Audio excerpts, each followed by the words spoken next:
Ciao da Heavy Metal Eleven. Oggi ci occupiamo di un mare black metal personale, ma in cui non è granché dolce perdersi.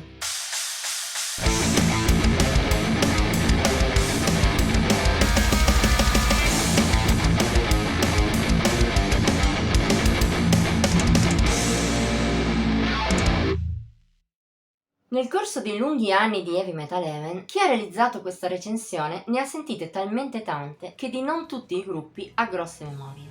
Di molti rimangono in mente solo il nome e il genere suonato, ma poco o nulla più. Per quelli più di impatto, però, il discorso è diverso. Spesso il sottoscritto conserva un buon ricordo di loro. È il caso del gruppo di oggi, i Mist of Misery, da Stoccolma. Nel lontano 2016, sulla vecchia webzine, ci eravamo occupati del secondo album Absence di quello stesso anno. Ci aveva colpito sia per la qualità sia per lo stile personale, un black metal sinfonico molto melodico e dalle suggestioni depressive.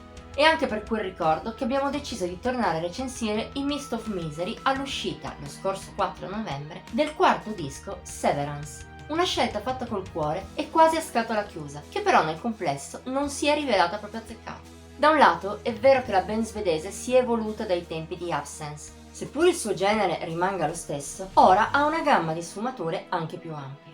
Per esempio, la drammaticità del depressive è più presente in strutture maggiormente complesse, che variano da momenti molto calmi ad altri più macinati, rabbiosi.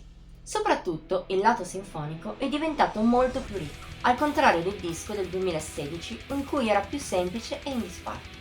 Allora però lo avevamo apprezzato così, e non solo. D'altra parte è vero che questo lato rappresenta un primo difetto per il Mist of Misery. Se è vero che in certe canzoni la sua solennità aiuta la riuscita della musica, altrove Severance risulta un po' troppo generico. Le orchestrazioni sono quelle già sentite troppo spesso nel metal sinfonico. Ma questo è il problema minore. Quello principale è che, rispetto ad Absence, il nuovo disco è molto meno ispirato. Gli sprazzi di bontà sono diversi, annegati però in un mare di idee spesso anche decenti, ma nulla più. Scorrono senza far null'altro, ma soprattutto suonano già sentite rispetto alle sonorità dei Mist of Misery. E una durata che sfiora i 55 minuti non aiuta a mitigare il difetto. Il risultato sono canzoni con buoni spunti, ma che nel complesso tendono a perdersi. Solo alcuni brani risultano invece studiati a tutto tondo per esprimersi su livelli ottimi, come The Long Road, delicata e sognante, in cui l'infelicità è solo un velo caldo, oppure Oceans of Grief, con un bel senso drammatico. Al massimo si possono citare anche un paio di episodi solo buoni, che però riescono lo stesso a spiccare, come A Sombre Solace, che si distingue per la maggior cupezza più da black classico, o Through Night's Gloom, notturna come suggerisce il titolo. D'altra parte risalta in negativo Into the Embrace of Winter. Vorrebbe essere grandiosa, solenne, ma risulta solo banale, una vera e propria caduta di stile anche rispetto alla media della scaletta. Per quanto riguarda tutto il resto, non riesce in alcun modo a fare la differenza. Al contrario di molte delle tracce, è persino difficile ricordarsi i titoli. Non che tutto sia spiacevole. Se è vero che in Severance i momenti morti non mancano, quelli gradevoli, come accennato, sono comunque la maggioranza. E quanto basta ai Mist of Misery per raggiungere la sufficienza, ma nulla più. Di Absence rimane solo la personalità, ma non è supportata a dovere. Il risultato è di valore nella media.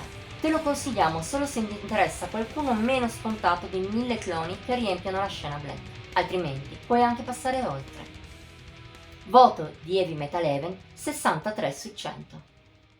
Per questa volta è tutto. Se hai apprezzato la recensione puoi metterle il like, condividerla e commentarla. Ti invitiamo inoltre a iscriverti al canale e cliccare la campanellina delle notifiche per rimanere sempre al passo coi video che pubblichiamo settimanalmente. Infine puoi seguirci su Facebook, Instagram e Pinterest. Trovi il link qui sotto in descrizione. Ci vediamo la prossima volta!